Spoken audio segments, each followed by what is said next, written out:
is Sunday, September the 10th. I have not made any videos because it has been crazy busy. My husband is currently watching football and the kids wanted to run around. I'm not feeling great and I did not want to be out in the pollen, and we live super duper close to the school. So I was like, why don't we go to the school and mom can hang some stuff up. And I needed to get some papers over there to grade. I forgot them at home. I mean, I forgot them at the school. So I've been grading like Google Classroom stuff so far, but I wanted to get some of the other things done. And then I need to hang up, we're making a classroom data wall on the back there. Simon, no, sir. No, sir. I'll show you what they're playing with right now. But no, Simon, put it down, please. But anyways, I figured I'll just do that for a minute and let them run up and down the hall. But this is gonna be our data wall, and I have up here writing class data, and this is, we just took an assessment over complete sentences, and they got 82%, I mean 72% of the class passed. And then the one underneath this is for reading. There's two under here. I was just showing them what they looked like. And then we have a goal getters board, and I'm not really sure where I'm gonna put that. I might put it up here actually, I'm not sure. We just finished personal narratives, so I'm gonna change that out to reflect our next writing unit.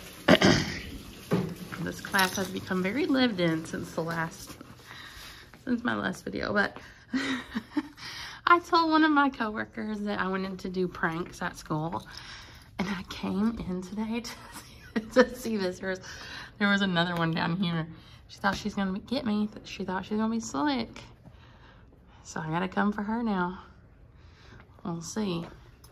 I gotta think of something really good. So Jesse, if you're watching this, you better watch your back. It's coming. But anyways, I'm gonna work on the goal getters board and maybe clean up some.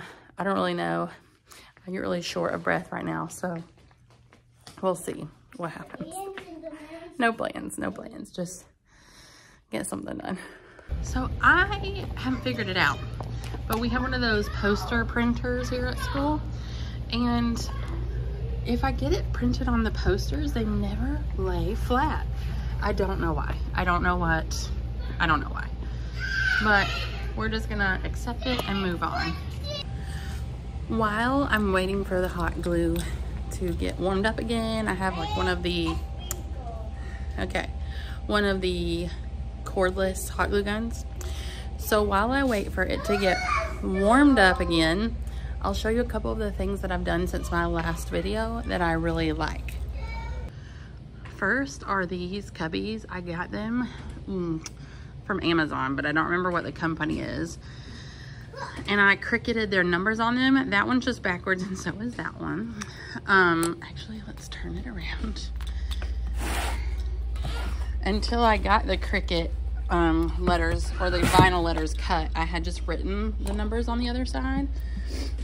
These two are the only ones that don't have labels.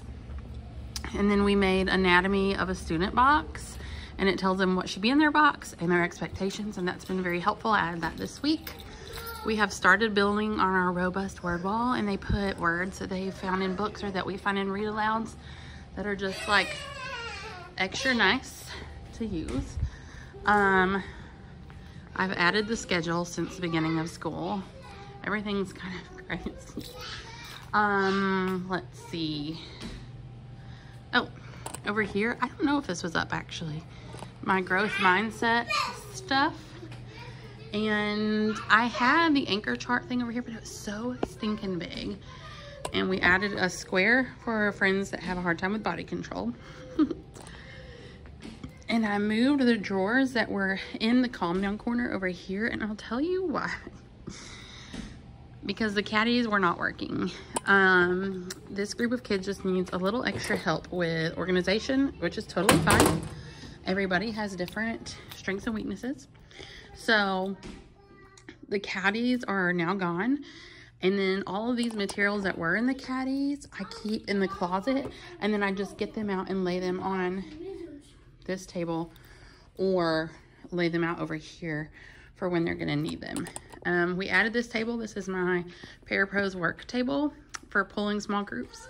She also sits back there sometimes. It's just nice to have an extra table. And then I've turned the couch to be over here. But anyways, I'll do that in like a full-on tour. But yeah, I'm gonna put this middle one up now, and then I'll move on to some planning and let you see how I do planning. Y'all, my desk is a straight up train wreck. It is so messy. Like, my room in general is very organized, but my teacher area is not, and it's driving me nuts. And I feel very behind on things. So what I need to do is just come in or stay late one day. I just hate being away from my kids. Or I don't know, maybe I can do it during our fall break. I can't, that's like one of the hard things, is finding out the time to grade and plan and do the extra things that go along with teaching that are outside contract hours, which is a term I've really grown to hate thanks to social media, without taking time away from my children.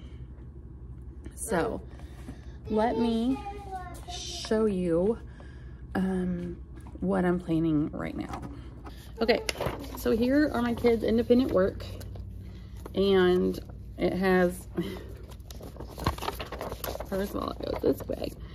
It's Monday through Friday, and it gives them a mustard, which is must do, ketchup, which is catching up on late work, and may do, things that they can do when they get done early. And so at the top, I like to put what standard they're working on for that week. And then on the back is a rubric that I use to grade their independent work with.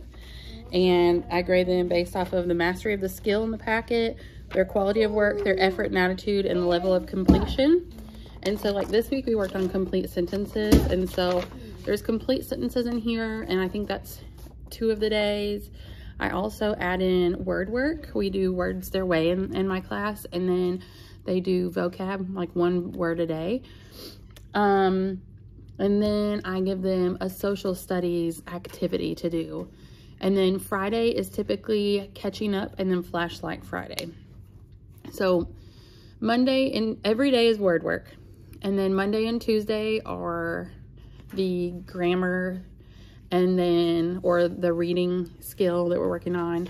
Wednesday is social studies. Thursday is write about reading. And then Friday is flashlight reading and catching up on things.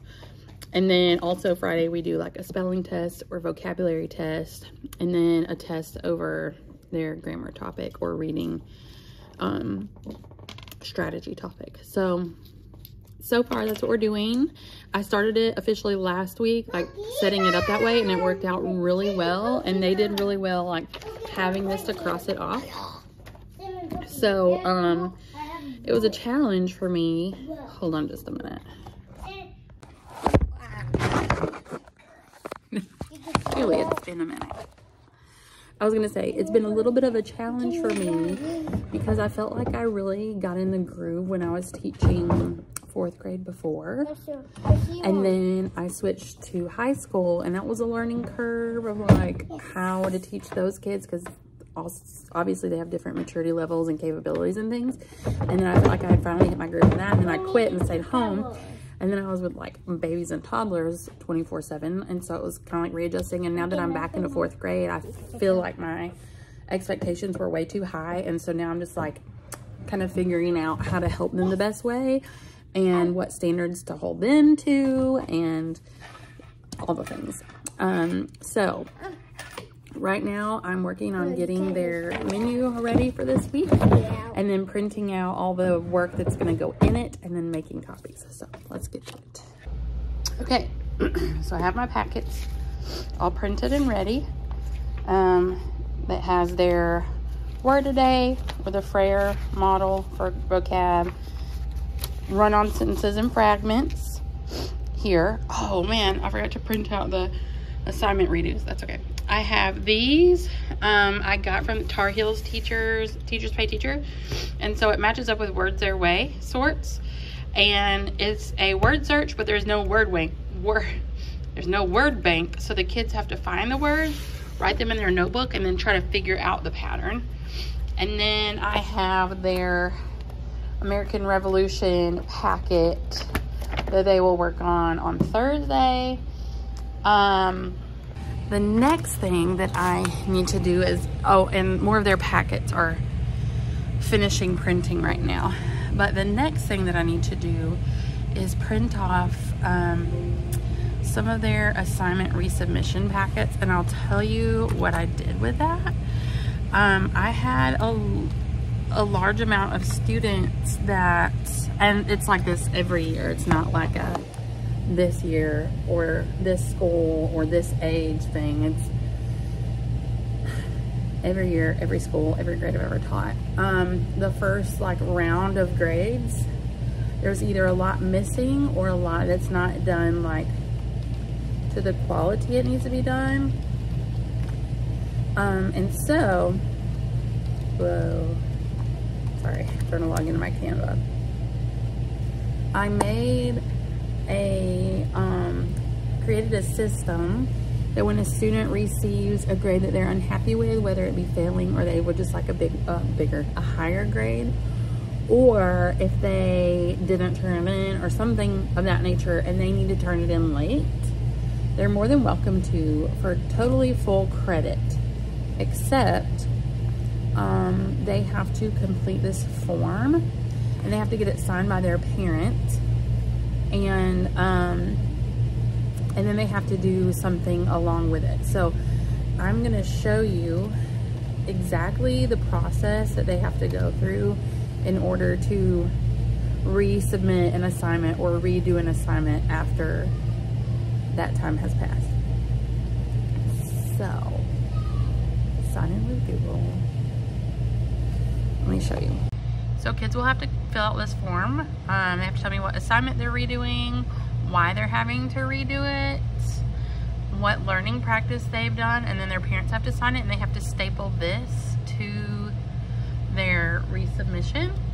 And then in our ed puzzle here, I have ed puzzles for every single topic that we've done so far. So right now we're doing fragments. So I have 4 things here.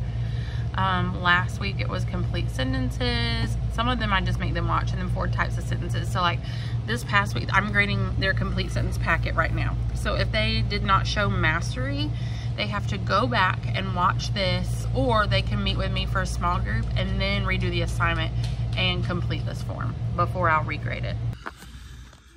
Okay, I've made all my copies. The kids have demolished the school, I feel like. So I made all my copies for this week. And now I am turning my focus on planning. So I watched Hannah Beth, and I don't remember her last name's video last week on like the checklist that she uses each day to get prepared for the next week. And so I'm gonna try that out this coming week, but there are a couple things I need to finish for this week. So like during the week this week, I'll be planning the next week, so I won't be working over the weekend. So right now there are a couple things that I need to finish for this week, so that tomorrow I'll be ready to start playing the next week, if that makes sense. So this is what I'm doing. Okay, so at the beginning of the year, I made this pacing guide. It's for the whole year. And it has like it's just like a guide. Some of this stuff is already off. The week, what I'm doing for social studies, a reading mini lesson, and it has a link to, like if I click it, it will open up my LFS lesson plan, the locust learning focused lesson plan for the week. The read aloud, we do Fondas and Pinnell, and so after I started this, I got their year-long pacing guide, and it seems to match up pretty well with their book. So I'm just going through and plugging in. I haven't done it all the way. And then we use Simplify Writing, so I've mapped out like what lesson we should be on for that, and if I click it, it takes me to the PowerPoint. And then this comes with the Simplify Writing as well. So we're on this week. We are still on the cause of the American Revolution, so that is good. I skipped this because I wanted to come back to these things. The Constitution and things, in my opinion, should have come after the American Revolution, but that's fine. I'm on this for reading. I went ahead and plugged in my read alouds. We are starting explanatory writing, and we are actually way up here for grammar. It just was taking some time. So what I need to do now is go to my lesson plans, and I have 2 days mapped out for this week already, and I need to map out the next 3. And then I already have my writing lesson plans somewhere else and my language, like my grammar.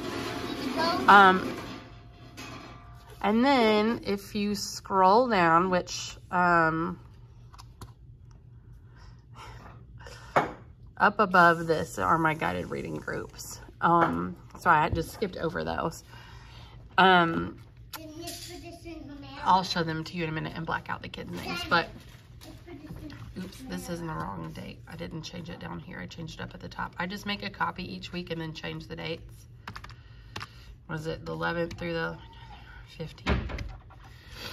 And then I just give like a more detail, a less detailed for the reading. Whoa, what has happened here? No. So it tells me like Monday, I'm doing this for guided reading independent practice. My interactive read aloud, my reading mini lesson will be such and such. My social studies, writing, and grammar. And then it has the times. And I keep this little folder here that has my schedule, my daily schedule. And then I keep that right here. And then it says week at a glance. And then for my reading mini lessons, I keep my LFS. My read aloud plan is usually in here, but I finished them this week, so I put them back. We just had our writer's celebration, so I took my writing plans out, and the same for grammar. So it's ready for the next week. And then for independent practice, I don't know what's happening with that sticker. I don't really have anything for independent practice. When I was building this notebook, I just put one for each block, and now I'm realizing I don't really need that. So I need to rethink that. Okay. I also, at the bottom of every lesson plan, I have my guided reading groups, and I've blurred out the kids' names and their words array groups. And so if you notice, their group names are like cotton candy, coffee, and bacon. I let my kids pick their group names, and so there are the groups, and they already have the plans in for next week. And we have the F&P guided reading lesson plans, but I also have, over here, oh wait, no, that's not my guided reading notebook. Where's my guided reading notebook? Like I told you, this area is like a straight up hot mess. Is it down here? Of course it is, where it doesn't go, because why wouldn't it be down there where it doesn't go?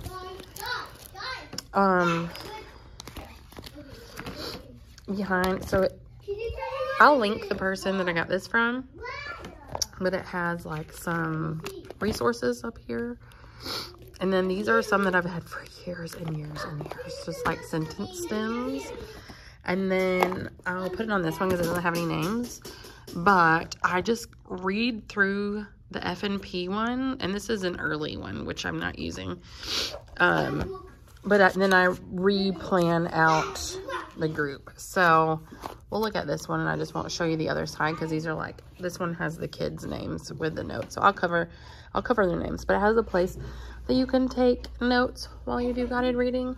And then I just read over it and then kind of map it out on here day by day. So this was day 1. And then I'll go back and add some more for next week. But anyways, I have one for each guided reading group. And this stays up here beside my guided reading boxes. There's that. And then these are all like my planning notebooks. So when I am planning, sorry, I have a cold. This is social studies, and I need to really get labels for the spines because I have to pull them out every single time. By the way, this is liquid lipstick that I was testing out. This is that F&P plan, and it's really nice. It tells you like what you should be doing, like if you follow it exactly, which I'm not following it exactly, but pretty much, pretty close. They're just some that I'm cutting out because I don't need them. And then here are my spiral reviews for my grammar, and here is my, ooh, I need to switch this out. We are done with this. We finished personal narratives. Now it's time to move on. Okay, so that's all the planning that I'm gonna do at the school. I've got my box of things to grade, and I am going to finish out my LFS plans for this week. And then tomorrow I'll show you my checklist that I'm gonna start using tomorrow. So we're back home now, and I was just telling my sister-in-law, I can't think of who I was talking to, that I'm loving being back at work, but the biggest challenge for me right now is all of the things that go along with actual teaching, like IEPs, data tracking, paperwork, parent contact, grades, like keeping all of those things organized in my mind and still having like lesson plans. You want to get poked by one? No. Sorry. Did you poke? Did you poke? Stop. Get the poke. Ow. Go away. You got the poke. You got the point. Yeah. I don't even remember. Like differentiation and all those things like organize my mind and coming up with a routine where when I get home, I can protect that time with my family. So like right today, this weekend I've been doing a lot of work from home, but I don't mind because I'm trying to get ahead so that I can set up a system where I'm not working at home, if that makes sense. I don't stay extra at work usually. But I feel like I'm always behind. So I need to work on that, figuring something out there. And you know, it just takes time. Like, and I understand this isn't my first time being a first year teacher again. But right now what I need to do is switch over a load of laundry. Now it's time to like switch gears and go back to home stuff. But I'm gonna try and grade at the same time. We'll see how that goes. I need to switch over a load of laundry, start dinner, and wash the dishes that are in front of me. And then have the kids take some of their stuff up to their room. And then we have a bunch of eggs that need to be washed and packaged. Here are the eggs that need to be washed and packaged. And I just sold 3 dozen the other day. Ooh, 3 dozen the other day. Need to wash our breakfast pan. But anyways, I need to get some of like household things done, and also prep for me and the kids for tomorrow, like getting lunches ready, picking out outfits, packing bags, and then also finishing plans and all the things. So I guess what I'll title this is Conquering the Sunday Scaries or something like that. What I do a day in the life of a teacher on Sunday.